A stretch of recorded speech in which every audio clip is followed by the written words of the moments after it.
நீங்கள் கேட்டுக்கொண்டிருப்பது நுட்பம் கவிதை இணைய இதழின் நுட்பம் பாட்காஸ்ட். கவிதைகள் கவிதைக்காரன் இளங்கோ. வாசிப்பு ரேவா. கவிதையின் தலைப்பு: பறப்பதற்கான யோசனைகள் எதுவுமில்லை. நெடுஞ்சாலையோரம் கண்டெடுத்த சிறு கல்லை, அதிலுள்ள கரடு முரடான பாதைகளை மறக்கவியலாத இவ்விரவின் மீது அழுந்து தேய்த்து ராவுகிறேன்.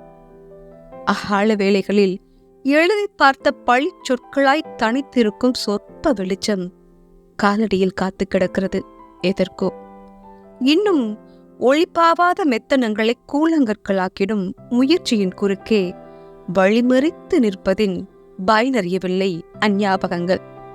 மேலும் அகலத் திறந்து வைப்பதற்கான ஜன்னல் ஒன்றை கனவு காண்கிறேன் இப்போதும்.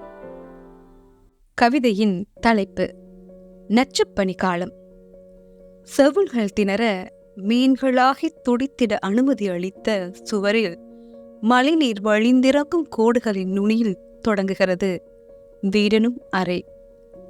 கஃபடுகள் மண்டிடும் அன்றாட நெருக்கடிகளை விளிம்பு ததும்ப விளக்கிக் கொண்டு மிதந்து நகர்கிறோம் வாசல் வரை. பிறகு வீதி எங்கும் புலப்பல்களோடு முன்னும் பின்னும் நாதியற்று அலையடிக்கிறது உயிர் சக்கை. கவிதையின் தலைப்பு: சரிதான் வா. குரல் எக்கி அழைத்த போது எங்கோ இருந்தாய். திசைகளில் குழப்பமில்லை.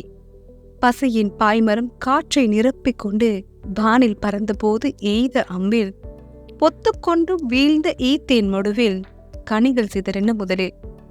இறங்கி விரைந்த நீர்ப்பாதங்களை தூற்றிய விதையின் தலைமையில் ஆங்காரமாய் குரலுக்கு அழைத்த போதும் கடல்வனத்தின் கிடுகிடுப்பிற்கும் அப்பால் வேறெங்கோ இருந்தாய்.